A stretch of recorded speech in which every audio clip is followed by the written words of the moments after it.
if I plan ahead going into it, knowing that I'm going to get to have this really great vacation, but I still have these things that I need to do, and I'm going to choose when I do them as much as I can, I'm not going to feel resentful while I'm there, because I'm going to be like, I get to be here and do the things that make my practice run and support the clinicians in my program and my clients. Because so many times when we do take a vacation, we're worried about something, right? There's something that we've left behind. Hi, I'm Kim Tolson and I'm the traveling therapist. It's my passion to teach therapists how to navigate online private practices and multiple income streams so they can travel the world. I'm a digital nomad with a virtual insurance-based private therapy practice and a multi-six-figure coaching business. I'm obsessed with entrepreneurship and developing tools that can help therapists live an adventurous lifestyle. In this podcast, I will discuss my journey as a digital nomad. I'll chat with other traveling therapists and help you navigate the complexities of running an online insurance-based practice. I'm so glad to have you with me on this journey. So, your practice is all online. You love to travel. Now what? I'm so excited to announce the Traveling Therapist course waitlist is open for signups. I've put together a comprehensive course showing you how to travel the world, fund your traveling obsession, and still see your clients. In this course, you'll learn from actual traveling therapists that are already making this lifestyle a reality. This bundle course includes 20 plus trainings from therapists that are already doing it. Myself, developing multiple income streams to fund your traveling obsession. Patrick Pasale, how to take 1 week off every single month. Amber Lyda, how to have an online therapy practice and travel the world. She's the expert in this. Lisa Lovelace, how to run an online group practice and work from anywhere. Jeanene Wolfe, seeking peer support while you're on the road. Megan Gunnell, how to scale your practice up to earn more income so you can do more traveling and enjoy the places you're actually visiting. Jenny Schottmiller, business deductions while you're traveling. Cindy Gonzowski, how to manage different relationship styles while you're traveling. Jen Hyatt's talking about how to navigate time zones and stay sane. She was actually navigating, I think, 3 or 4 time zones at the same time at one point. She's an expert in this. So there's so many trainings, I can't even list them all here, but I hope you'll hop on the wait list. People that are signed up as early birds on the wait list are going to get access to prizes and bonuses. So I hope you'll hop on the list. The link is in the show notes.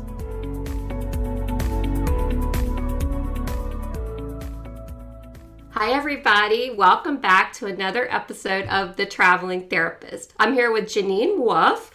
And she's got a unique take on being a traveling therapist and what that involves. She actually has come up with her own model for that because I think there's such a box that we try to live in. And Jeanene's got a different idea of how that should work and how you could be a traveling therapist. So Jeanene, I'd love to turn it over to you, have you introduce yourself, and let's chat about this. Yeah. Well, thanks for having me, Kim. This is exciting to be on your podcast. I know you put so much work into getting this up and going. So congratulations on that. Thank you. You're welcome. Yeah. So I'm Jeanene Wolfe. I'm an online therapist in the state of Virginia. I also see clients in Florida. And so I run a program of clinical consultation groups for therapists. And so I see lots of different unique views on the way therapists run their practice, what their needs are. I kind of have gotten this bird's eye view of what the continuum is for therapists and the way they're running their practice, living their lives, what their needs are, how the pandemic has impacted them, all of those things. Mm-hmm. And so one of the things that I had been noticing is that someone in a Facebook group like yours or another one will say oh, I'm going on vacation and I'm trying to figure out how I can work while I'm there. And people oftentimes will say, oh, don't work, just take the time off. So true. Yeah. And I get that. If you have set aside time and finances to have a full vacation, yes, we all need that. Mm-hmm. But I'm looking at this as more of a hybrid model. So for somebody who wants to, because of the pandemic and needing different forms of self-care, somebody who wants to travel more frequently but doesn't want the income loss can still travel without moving to a different place, but just have a week-long vacation or 2-week-long vacation and still work a little bit while they're there so they don't lose all of their income. I love that. Yeah, it always gets me in these Facebook groups. It's like somebody says something, all of a sudden there's all these opinions and judgments and exactly how you're supposed to run your vacation, you know? Yeah, But yeah, I because like this. everybody's life is a perfect model for everyone else's, right? Like, Exactly. yeah, yeah. But I like this because it gives flexibility because a lot of people don't have like unlimited finances or Hmm. time to take off. So I like this idea of trying to work it in while still doing the self care model of taking a vacation or Yeah. just a trip somewhere. Hmm. Yeah, because in this field, we sort of get the double whammy of you're losing income and spending money at the same time when you take time Right. off, you know? Exactly. We don't have And paid time off. Hmm. exactly. So most of us hopefully account for that in our accounting and our planning so that we can still get a salary while we're on vacation. But this is a way to even stretch that a little bit further. So I'm talking to therapists who are more and more and more exhausted. And the 1 or 2 weeks off a year that they would take is not cutting it anymore. And they're needing more time off more frequently. And so we're talking about different ways of doing that. And so there's some ways that I've been sort of coaching people through that. And one of them is, okay, so can you vacation more frequently and do some work? Know going into it that you will be doing some work while you're there and it will be strategic like you have planned Right. times that you work.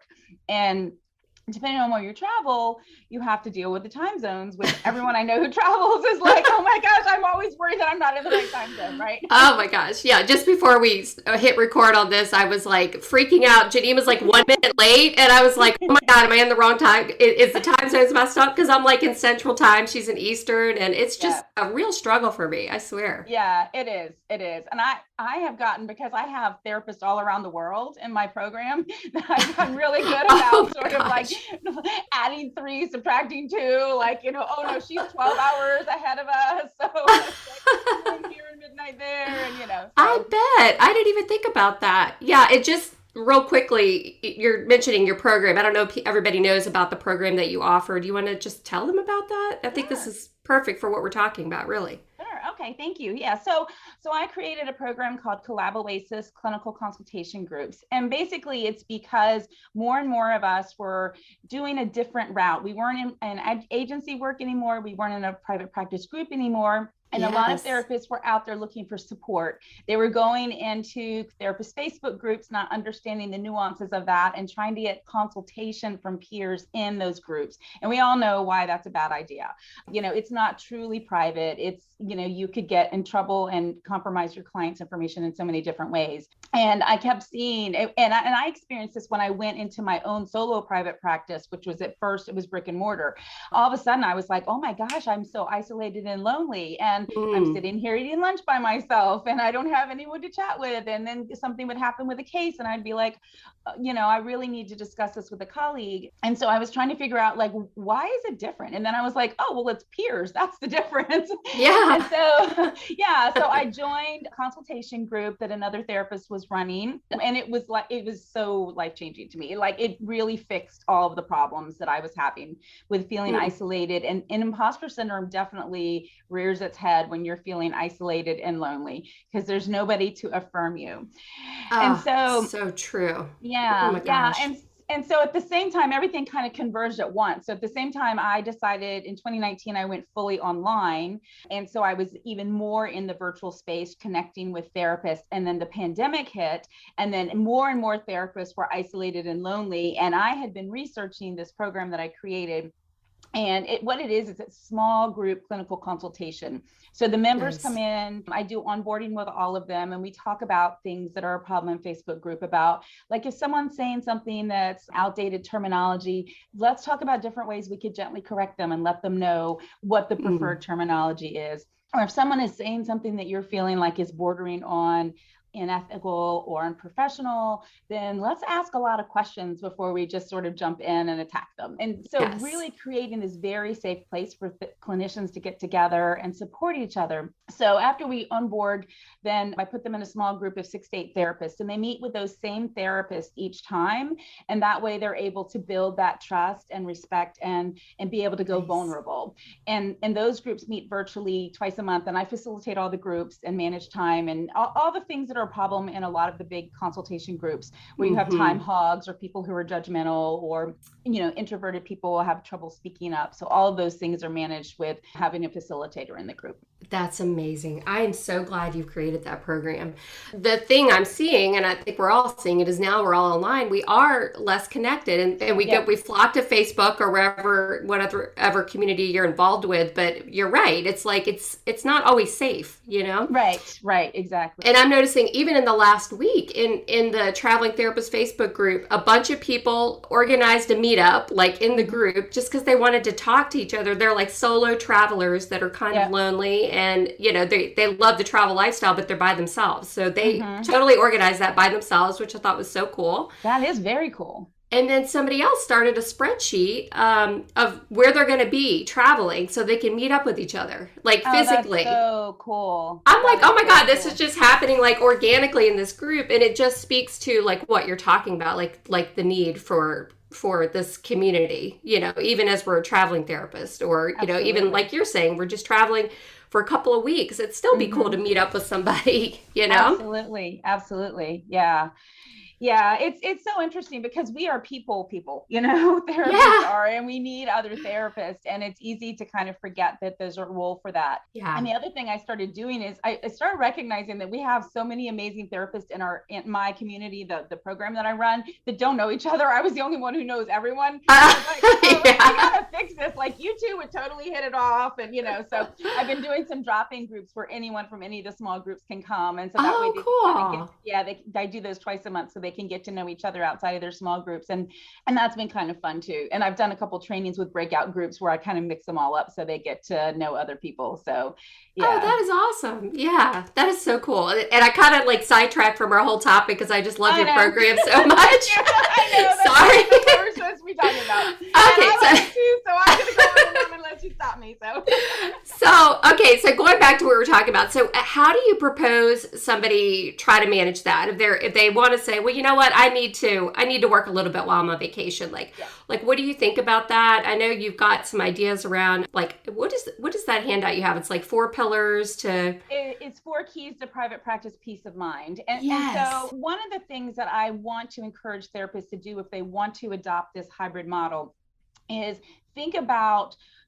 So it's kind of a no-brainer. You put so much time and effort into researching what you needed to do before you started this digital nomad lifestyle and making sure things were really locked down with your practice and everything was smooth and easy. And so I think the assessment that I put together will help therapists walk through 4 different areas of their private practice to make sure they're really clear in their mind about how their practice is running. And because it's, where my interests are, a lot of it has to do with the type of support that they're getting, support with risk management, support with your business, support with getting the case consultation that you need, and those types of things, so that you are really clear that when you are in another country on vacation and you have that really tough client and you're like, oh no, I didn't plan for this, and who am I going to call? For each of those 4 areas, who your support is, who are the people you can reach out to that are going to say like, oh yeah, I can't talk right now, but I can talk in an hour. And they're going to be happy to hear from you, and you're going to reciprocate for them. Wow. Yeah. That is awesome. Yeah. So I think that being a little more intentional in planning this, more so than you would for just a regular vacation. And making sure that you really have that confidence to get out there. And so I sort of came up with this idea in my mind of a kite. Okay, so you have the anchor, the person holding the bottom of the kite, the ball of string per se. And you let your kite out and it's way up in the sky and it's just going all kinds of places and it's just free to do what it wants. But then all of a sudden the winds shift and the kite starts falling. Okay, so the anchor is there to roll in the string and to tighten it up a little bit and give the support so that the kite can still keep traveling and being free and doing what it wants, but it's not just out there on its own crashing to the ground. Okay. And so absolutely. So I want people to think about they're assessing those 4 areas of their practice, but also their peers as that anchor for them. Making sure that they do have those regularly scheduled consultations where they're meeting with their group, where they can discuss the cases. And even if they aren't having difficult cases themselves, one of the things that we know from consultation groups is that consulting on someone else's case is affirming to us. And so you're going to be out there traveling and feeling great that you're an awesome, badass clinician because you just gave this great consultation to one of your colleagues. And not only did you help them and they're so appreciative, but it affirmed your own skills. So you're like, okay, now I can go and enjoy this beach vacation that I'm on, knowing I love that. Yeah, that I'm still doing a great job and that people are also affirming me. And then I have these people that I can reach out to. So I think it's important to just make sure that you have that anchor. Oh, that's so important. Oh my gosh. Yeah, if I didn't have my little core group of people, Jeanene's actually one of them. I talked to her about a lot of stuff that I'm struggling with from the entrepreneurial side of things. So if I didn't have you and everybody else that we in our little groups, oh my gosh, I would just go crazy. I mean, I've got my boyfriend, he's wonderful, but he doesn't get the oh my God, I had a launch today and nobody's even clicked the link once and I'm totally freaking out. Or, any of that stuff. Or, oh my gosh, I had this really tough client today and I'm at a loss. I'm already stressed because, maybe I missed my flight or whatever. And, did I handle this right? Just like getting some affirmation that way is so important to me.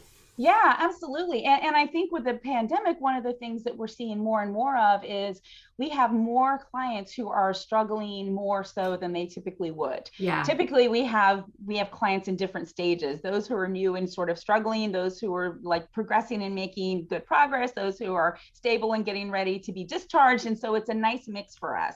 And now it feels like more therapists have more clients who are struggling. And a lot of the things they're struggling with are not things they can change, Right. So being able to have a therapist friend that you can, so with my program, everyone gets the emails of everyone in their group. So they can send out an email to the whole group and say, okay, nice. I'm having a really hard day today. Is there anyone available to hop on a Zoom or a phone call with me? And that way they know that they can get that support, because I think we underestimate the toll of these cases, that we are this primary support for someone whose their life isn't really changing because it can't. And we feel like are we really making a difference? Well, we are making a difference because the client is showing up and they're getting what we need, but we're used to seeing change, and change isn't occurring because it can't right now. And that starts feeling really heavy. And so having colleagues who can say that to you, okay, I get why you feel like you're not effective here, but let me tell you what I see. I see that you're being hugely effective in what this client needs at this moment and what they're capable of getting from you and implementing in this moment. Absolutely. Oh my gosh, that's so important to remember. Yeah. And I'm just like thinking, when I decided to become a traveling therapist or an online therapist, I needed consultation from, Amber, Lyda, you guys that I talked to about this stuff, to tell me, to actually give me permission to step back from the heavier caseload. Yeah, absolutely. Because my life is a lot less structured now. I'm in a different time zone all the time, so I had to make a conscious decision, with the help of consultation and peers, to let go of those real heavy, trauma-based, that I was going to see forever, that were always in kind of a crisis, that were just stressful clients for me. So, part of my traveling therapist lifestyle, part of that transformation was deciding to cut back on that type of caseload and make it just easier. People that, I've seen for years that just need a check-in here and there, and I needed permission to do that. I felt guilty. Right. Absolutely. You need that permission. And therapists all the time will be like, I've been seeing people in the evenings, but now something has changed with my family and I don't want to do that anymore. And they feel guilty about that. And so exactly, for the peers to be able to say, well, you can do this, and, these are your options, and this is the way you can discuss it with your clients. And it's fine. Someone else is out there dying to work with those clients, and you can refer them to that person who's going to be thrilled to have them. And you can have the caseload that first works better with your life right now. I think it's easy as therapists, we get sort of stuck in, well, this is what I created and now I'm stuck with it. No, absolutely. We can reinvent the wheel as therapists all day long, as long as we manage it appropriately with our clients and give them enough preparation and resources and those things. Absolutely. Yeah. And I mean, just other things are coming to mind too. I just want to see clients in the mornings now, because I want the afternoon and the evening to go explore wherever we are. We're in Panama City Beach right now. It's 70 degrees outside. Wow. I've got nothing after 2:00 today, and I'm kind of that's my intention now, to have, so we can go to dinner, we can go walk on the beach. I don't have to rush back, to see clients tonight or anything like that. So that's been my intention too. But it helps having peers to bounce that off of, to say, it's okay, Kim. You can actually do whatever you want. Yeah, or even just to help you see what the options are, That's true. Some people are early morning people, and they want to get up and explore in the morning, and maybe they want to see their clients later in the day, but they have they're in this rut of what is acceptable and what they can do. And to have people who can say like, oh, well, how do you want to spend your time? Let's talk about what's going to work for you so that you can craft this in a way that you can have great quality of life and still provide really great clinical therapeutic work for your clients.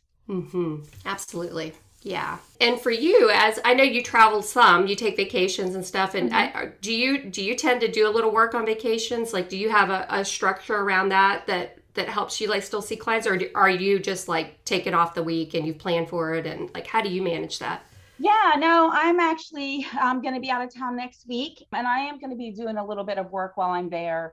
Part of it is because there are some things that I really need to do. So my perspective is, if I plan ahead going into it, knowing that I'm going to get to have this really great vacation, but I still have these things that I need to do, and I'm going to choose when I do them as much as I can, I'm not going to feel resentful while I'm there, because I'm going to be like, I get to be here and do the things that make my practice run and support the clinicians in my program and my clients. And so I can strategically say, okay, these are 4 things or 3 things that I really would like to do while I'm out of town, so that I'm not worried about them. Because so many times when we do take a vacation, we're worried about something, right? There's something that we've left behind. And if it's that, so this isn't like my major vacation of the year. I do take a couple of vacations where I try really hard not to work, but I also allow myself the grace to say, but I work for myself. So if I would want to choose to say that I'm going to enjoy that vacation better if I do just this one thing, that's okay, right? Yeah, I like that. Yeah, absolutely. Yeah, so just to really emphasize to everybody, it's your choice. You can make this whatever you want it to be, and you can still have support, and you can have the schedule you want. Like it's okay to do this exactly how you want to do it. Yeah. Absolutely. Yeah. And I think with more of us, the model has really changed. So many of us went from grad school to agency work to group practice, and maybe went out on their own. And so many more people now, because of the resources that so many amazing therapists provide to entrepreneurs, budding entrepreneurs, more people are going out on their own sooner. And because of that, we have to be more creative in how we are making that work for our lives, because most people go out on their own because they want to work for themselves and they want to have this great quality of lifestyle. And so it can come too easy and people feel guilty. So there's so many resources to help people understand that, like, you can be a therapist and make a good income, and that's okay, right? Yeah.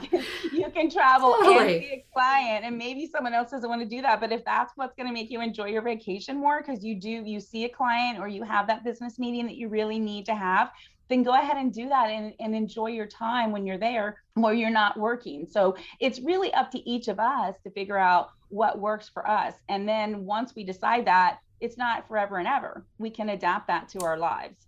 Absolutely. Yes. Yeah. I love this. I love it so much. Yeah. Because we give that grace to our clients. Like, we have clients all the time that'll be like, this oh my gosh, no longer working for me. I need to move the time that I've been meeting with you. But yeah, we feel like we're not allowed to do that. And that's just, there's no point in working for yourself if you're going to have that structure that's so rigid, Oh my gosh, yeah. And, most of the time my clients are like, okay, like they're fine with it, Exactly. I get so worried.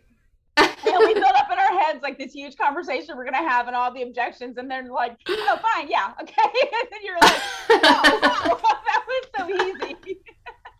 Or if it's like, there's been a couple times I've been like, there's no way this client is going to see another therapist. Like, they're just not going to want to do it. And they're like, okay, yeah, who do you recommend? I'm like, oh, okay, never mind.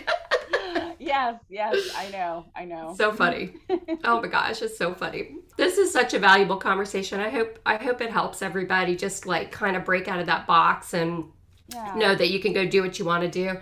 I used to take 8 weeks of vacation a year. I had like 40 some clients a week, and I would go go take the vacation. I'd come back, I'd cram. I'd be so exhausted. Mm-hmm. Take me 3 days on vacation to just even relax. And then I'm right back at it, So that was like a hamster wheel that I was really in with my private practice. I'm so glad I'm out of that now.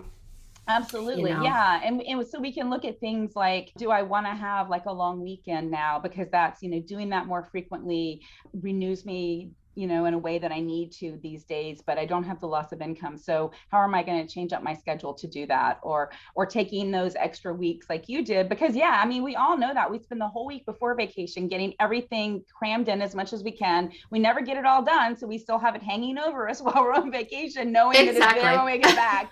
And so being able to allow ourselves permission to say, I'm going to enjoy my vacation if I give myself these 2 hours this one morning to knock this one thing out. And then I'm going to be like, all right, I'm good to go. Like, we don't have to say, okay, the vacation starts tomorrow, therefore you can't do any work, because I don't think that's just realistic, especially for people who own their own businesses, to do all the time if they're vacationing frequently. Right. Exactly.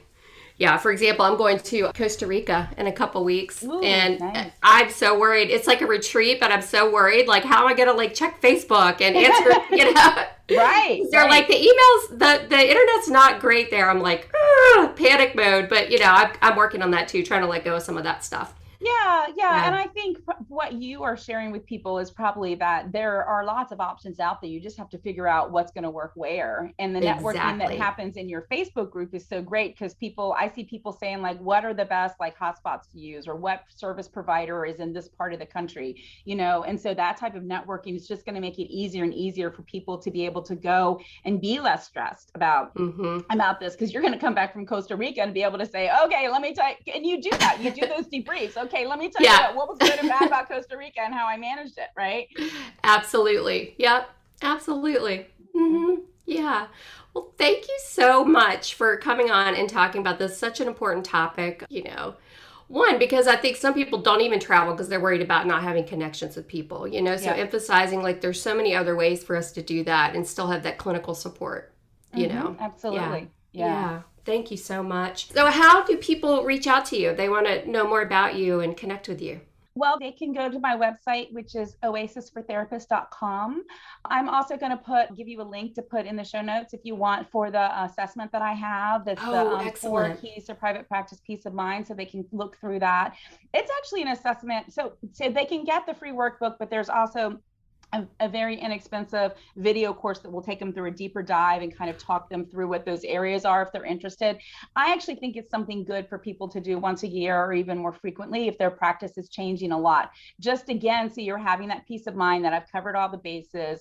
I have these things in place so that if something happens unexpectedly, I know that there's a plan in place. Yeah, thank you. We'll definitely put all that in the show notes so you guys get connected to everything Jeanene has to offer. Yep. And I've also been working on something for your course as well. So that's right. Yes, the traveling therapist course is going to be launching, I think, mid-April. So I'm super excited about that. Yep. And Jeanene's a contributor. So that's going to be amazing. Oh my gosh, I cannot wait for this course to come out. I can't tell you. I know. It's going to be amazing. There's definitely a gap in that type of resource. So I think it's going to be hugely helpful to a lot of people. Yeah. And thank you for contributing to it, really. Sure, absolutely. Happy to do that. Well, thank you so much. You're welcome. Enjoy the rest of your time in Panama Beach.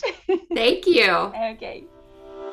Thank you so much for listening to the Traveling Therapist podcast. For show notes, links, and downloads, head over to thetravelingtherapist.com, where you'll be able to learn more about my journey, the courses I've created for you, and other exciting resources to make your dreams become a reality.